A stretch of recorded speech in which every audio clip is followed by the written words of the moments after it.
El avión vibraba con un zumbido constante. Pero el corazón de Javier latía más fuerte. Había escapado de Barcelona con una maleta llena de ropa y un secreto que quemaba como brasas en su pecho. A sus 25 años, nunca había pronunciado en voz alta quién era realmente. Senadú en el asiento 14a, junto a la ventana. Observaba las nubes deslizadas mientras el vuelo de Sevilla a Madrid despegaba. No esperaba nada de este viaje, solo un respiro de la prisión familiar que lo asfixiaba. Pero entonces, el hombre del asiento 14b inclinó hacia el y susurró. ¿Sabes? Este es mi primer vuelo sin saber a donde voy realmente. Javier giró la cabeza, sorprendido. Frente a él estaba Mateo, de 26 años, con ojos castaños que brillaban como si escondieran una tormenta. Su acento madrileño era suave, pero había algo crudo en su voz, como si también cargara un peso invisible. ¿Y por qué subiste al avión entonces? Preguntó Javier, más por curiosidad que por cortesía. Mateo sonrió, una cava tímida que no ligaba a sus ojos. ¿Por qué avisas que volar para encontrar a ti mismo? Esas palabras golpearon a Javier como un relámpago. No sabía que, en las próximas horas, ese desconocido cambiaría su vida para siempre.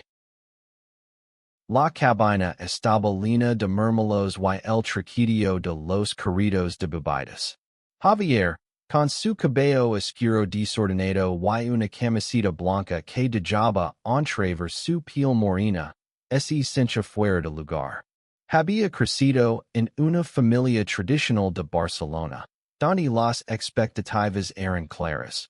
Un buen trabajo, una esposa, hijos. Pero él no encajaba en ese molde. Nunca lo había hecho. Desde adolescente, las miradas furtivas a otros chicos en el colegio lo habían perseguido como una sombra. Mateo, por otro lado, parecía más seguro, aunque había algo en su postura, los hombres ligeramente encorvados, las manos inquietas, que delataba su propia lucha. Lavaba una chaqueta de cuero gastada y unos jeans que parecían haber vivido 1000 historias. ¿Vives en Madrid? Preguntó Javier, rompiendo el silencio que se había formado. Algo así, respondió Mateo, mirando hacia el pasillo como si temiera que alguien lo reconociera. Digamos que estoy de paso. Javier notó la evasión, pero no insistió. Había aprendido a respetar los silencios, él mismo tenía demasiados. En cambio, sacó un libro de su mochila, una novela de Lorca, y fingió leer. Pero las palabras se distribuyeron en su mente. La presencia de Mateo, tan cerca, era como un imán. El avión dio un pequeño salto por una turbulencia, y sus manos se rozaron accidentalmente en el reposabrazos. Javier sintió un calor subral por el cuello. Mateo no retiró la mano de inmediato. En cambio, lo miró con una intensidad que hizo que Javier contuviera el aliento. ¿Lisa Lorca? Preguntó Mateo, señalando el libro. Es un escape, admitió Javier, sin saber por qué sintió la necesidad de ser honesto. Mateo asintió, como si entendiera más de lo que Javier decía. Lorca sabía de escapes. ¿Y de amores imposibles? El comentario quedó flotando en el aire, cargado de significado. Javier quiso preguntar más, pero algo en la mirada de Mateo lo detuvo. Había una historia allí, una que aún no estaba lista para ser contada. El vuelo duro apenas una hora, pero cada minuto parecía estirarse. Hablaron de cosas triviales, el clima en Sevilla, la comida de avión, una película que ambos habían visto, pero cada palabra parecía tejer un hilo invisible entre ellos. Javier notó como Mateo reía, como su voz se suavizaba cuando hablaba de música o de las calles de Madrid, Alabama amanecer. Había una calidez en el que contrastaba con la tensión que a veces cruzaba su rostro. Cuando el avión comenzó a descender, Mateo sacó un cuaderno pequeño de su chaqueta y garabateó algo rápidamente. Luego, sin decir nada, arrancó la hoja y la deslizó hacia Javier. Guarda esto. Por si quieres seguir esta conversación en tierra firme. Javier tomó el papel con dedos temblorosos. Era un número de teléfono y una frase. No dejes que el miedo vuele más alto que tú. Antes de que pudiera responder, el avión tocó tierra con un sacudón. Los pasajeros comenzaron a levantarse, y Mateo se mezcló entre la multitud, dejando a Javier con el papel en la mano y un torbellino en el pecho. Madrid era un caos de luces y sonidos cuando Javier salió del aeropuerto. El papel con el número de Mateo ardía en su bolsillo. No sabía si llamarlo o no. Una parte él quería correr hacia lo desconocido, la otra, retroceder a la seguridad de su silencio. Camino por la Gran Vía, donde los neones parpadeaban y las risas de los transones llenaban el aire. Había venido a Madrid para un caso de fotografía, una excusa para alejarse de su familia, pero ahora solo podía pensar en Mateo. ¿Quién era ese hombre que, en una hora, había removido algo tan profundo en él?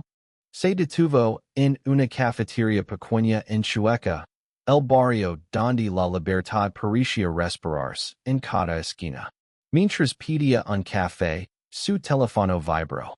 Era un mensaje de un número desconocido. ¿Legaste bien? Soy el tipo del asiento 14B. Javier sonrió sin caer. Sus dedos dudaron antes de responder. Sí, estoy en Chueca. ¿Y tú? La respuesta llegó en segundos. Casualidad. Estoy a dos calles. Café. Media hora después, Mateo entró en la cafetería. Su chaqueta de cuero brillaba bajo las luces tenues, y su sonrisa era más cálida que en el avión. Se sentaron en una mesa apartada, y la conversación fluyó como si nunca se hubiera detenido. Mateo habló de su infancia en un pueblo pequeño cerca de Toledo, donde ser diferente era un delito tecido. Había huido a Madrid a los 18, buscando un lugar donde pudiera ser él mismo, pero incluso en la ciudad, las sombras de su pasado lo perseguían. No es fácil, dijo, removiendo su café. Quiere ser libre, pero siempre hay alguien, o algo, que te recuerda que no encajas. Javier sintió un nudo en la garganta. Sé de qué hablas, murmuró. En mi familia, ni siquiera puedo imaginar decirles quién soy. Mateo lo miró, y por un momento, el mundo se detuvo. No tienes que decírselo a ellos primero. Dídelo a ti mismo. Esas palabras y clavaron en Javier. Nunca había pensado en eso. En aceptarse a sí mismo antes de esperar que otros lo hicieran. Los días siguientes fueron un torbellino. Javier y Mateo comenzaron a verse casi a diario, explorando Madrid como si fuera un mapa de sus propios sentimientos.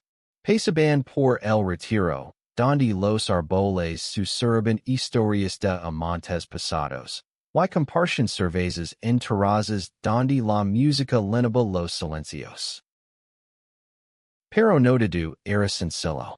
Javier sentía que cada paso que daba con Mateo lo alejaba más de la vida que había conocido. Una noche, mientras caminaban por la plaza mayor, recibió una llamada de su madre. Cuando vuelves, Javi? Tu padre está preocupado. Dice que estás muy raro últimamente. Javier colgó con una excusa, pero las palabras de su madre lo persiguieron. Mateo notó su cambio de humor y lo llevó a un banco bajo las luces de la plaza. No puedes huir de ellos para siempre, dijo Mateo, con una suavidad que contrastaba con la crudeza de la verdad. Pero tampoco tienes que enfrentarlos solo. Javier sintió el impulso de tomar su mano, pero el miedo lo detuvo. En cambio, preguntó, ¿tú cómo lo hiciste? ¿Cómo les dijiste los tuyos? Mateo suspiró, mirando las estrellas. No así lo dije. Me echaron antes de que pudiera.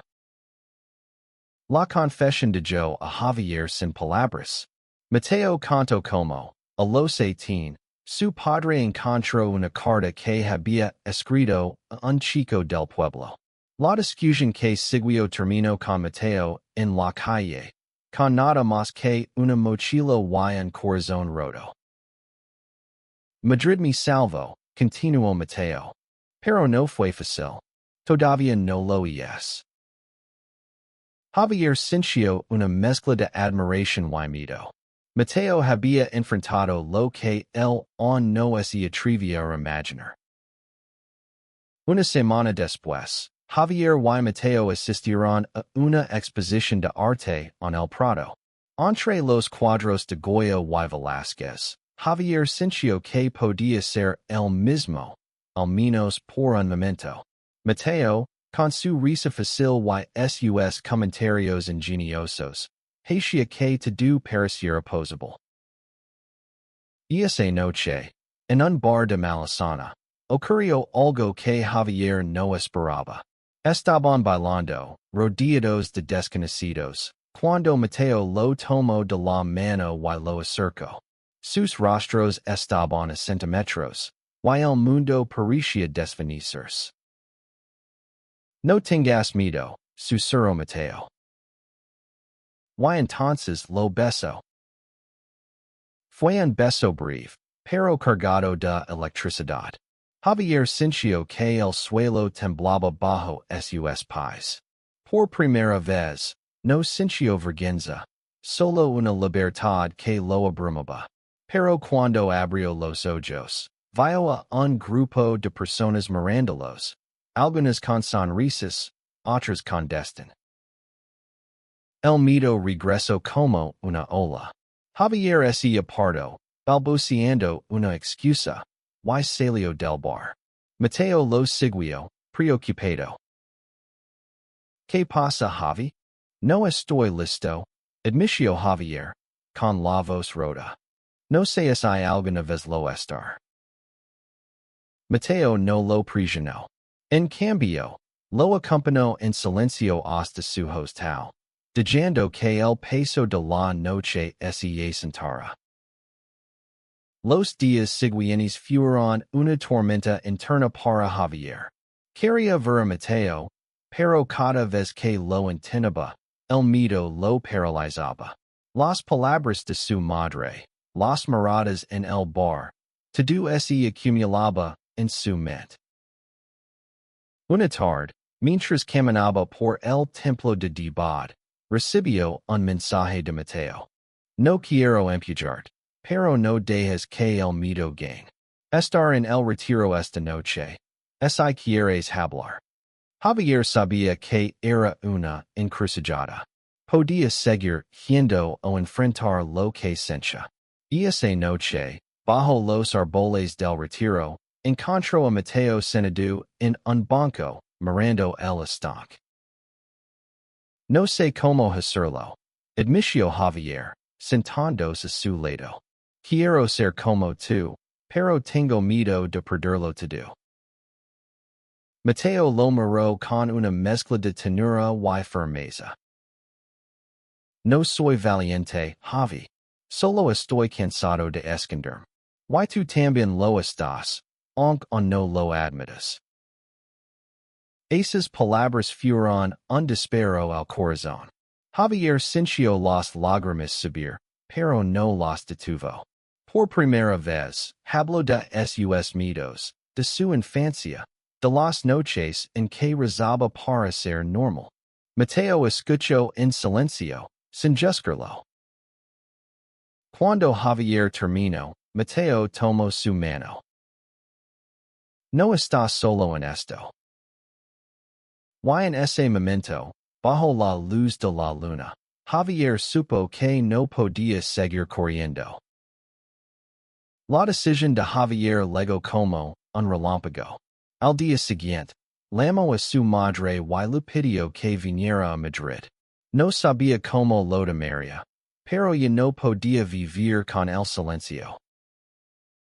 La reunión fue en un café tranquilo en Lavapiés.